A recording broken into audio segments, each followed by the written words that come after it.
In this video, I'm going to show you how to manage website data storage in Brave browser.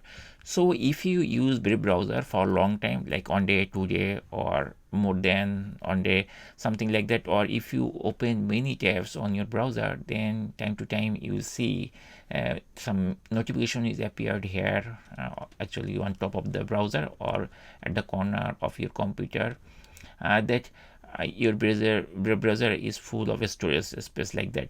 So in this video, I'm going to show you how to manage those website data storage in Brave browser.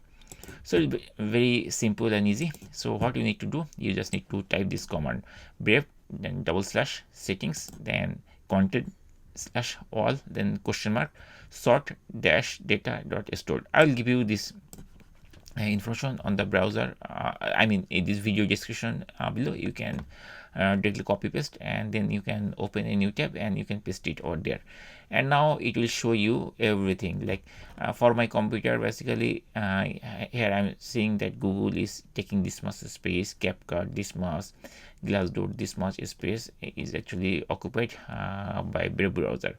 So to remove this thing, basically, like for example Google, you just need to click here. If you expand it, you can also check the details also, but I'm not going to show you.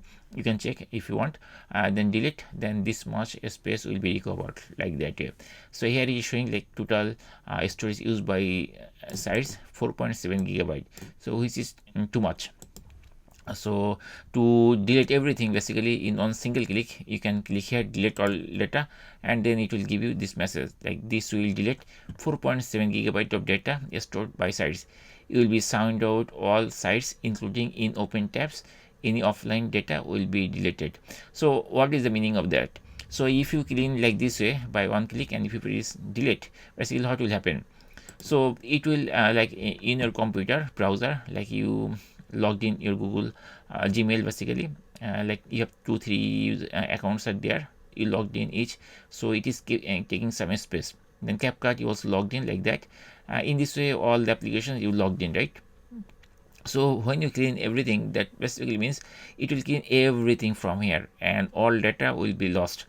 You can lost means basically you'll be logged out, like google.com, CapCut, Glassdoor. So I already logged in all this website, that's why it is showing like that, and everything will be deleted from there. So what you need to do after cleaning this thing, basically you need to log in again, so that it will be like as before, like the status before you clean this space. And that's it. In this way we can manage website data storage in Brave browser.